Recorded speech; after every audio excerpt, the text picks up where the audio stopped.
जिक्र है कि बहुत दूर एक बेइंतहा खूबसूरत और सरसब्ज़ व शादाब गांव था, जहां ऊंचे ऊंचे पहाड़ थे।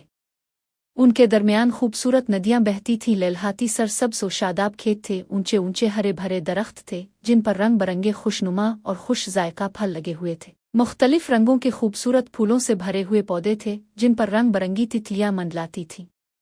गांव में हर तरफ खूबसूरती और सुकून था, ऐसा महसूस होता था जैसे ये कोई ख्वाबों का देश हो। इसी खूबसूरत गांव में एक निहायत मासूम और खूबसूरत लड़की रहती थी जिसका नाम बारबी था। इसे रंग बरंगी तितलियों, सुरीले परिंदों और खूबसूरत जानवरों और पौधों से बहुत प्यार था, और सबसे खास बात यह कि इसे यूनिकॉर्न्स से बेहद मोहब्बत थी। वो हर वक्त यूनिकॉर्न के ख्वाब देखती थी।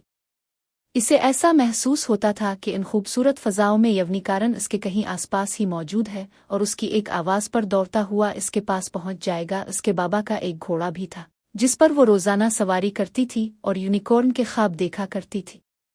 एक दिन रात के वक्त इसे एक ख़त मिला जिसमें एक खुसूसी कंपटीशन, हार्स कंपटीशन बम शिरकत की दावत दी गई थी। बारबी ने फ़ौरन फैसला किया कि वो इस मुकाबले में हिस्सा लेगी। शाम होते ही वो अपनी खूबसूरत बारबी फ़राक पहनकर तैयार हुई। इसने अपने सनड्रेला वाले जूते भी पहने, अपने बालों को खूबसूरत जगमगाते ताज से सजाए। वो बेइंतहा खूबसूरत दिखाई दे रही थी। इससे इस खुसूसी कंपटीशन में शिरकत के लिए कुश्ती में सवार होकर नदी पार करनी थी जो उसके खूबसूरत गांव से गुजरती थी।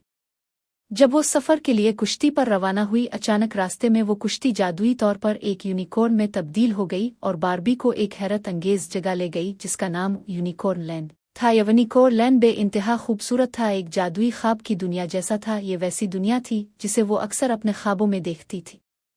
वहां पहुंचकर बारबी की हैरत में मजीद इजाफा हुआ। वो यूनिकॉर्न लैंड की सैर कर जब बारबी को एक हकीकी यूनिकॉर्न मिला, बेइंतहा खूबसूरत था, जो इसका दोस्त बन गया। इसके अलावा वहां और भी बहुत से दोस्त थे जिन्हें बहुत खूबसूरत कमरे दिए गए जिनमें खूबसूरत चीजें सजाई हुई थीं। यूनिकॉर्न लैंड में खाने के लिए बारबी और उसके दोस्तों को मज़ेदार चीजें मिलें जैसे चॉकलेट, स्वीट्स और डोनट्स। बारबी और उसके दोस्तों ने एक टीम बनाई और मुकाबले में हिस्सा लिया। उनके मुकाबले में एक और टीम भी थी, लेकिन बारबी की टीम ने बेहतरीन खेल पेश किया और आखिरकार जीत गई। यूनिकॉर्न और उसके साथी बहुत ज्यादा खुश थे। उन्होंने बारबी का शुक्रिया अदा किया क्योंकि इसकी शिरकत से वो इस मुकाबले में जीतने में कामयाब हुए। उन्हें एक बहुत बड़ी ट्रॉफी दी गई जिसे उन्होंने बारबी के नाम से यादगार के तौर पर यूनिकॉर्न लैंड में सजा लिया, और बारबी से कहा कि जब भी इसका दिल चाहे वो यूनिकॉर्न लैंड में आ सकती है। खूबसूरत यूनिकॉर्न ने भी बारबी का शुक्रिया अदा किया और उससे एक लॉकेट दिया और कहा कि जब भी इसका यूनिकॉर्न लैंड में आने का दिल चाहे, आए से मिलने का दिल चाहे, वो इस लॉकेट में देखकर इसे पुकारे, फौरन एक जादुई कुश्ती आएगी और इसे यूनिकॉर्न लैंड में ले आएगी। यूनिकॉर्न के दोस्तों ने बारबी से दरख्वास्त की कि हर बार वो इस मुकाबले में उनके साथ हिस्सा लेगी। बारबी ने यूनिकॉर्न और उसके दोस्तों का शुक्रिया अदा किया और वो खूबसूरत लॉकेट अपने गिले में पहन लिया और यूनिकॉर्न से कहा कि वो कभी भी इस लॉकेट को अपने से जुदा नहीं करेगी। यकीनन ऐसा ही होगा प्यारे बच्चों।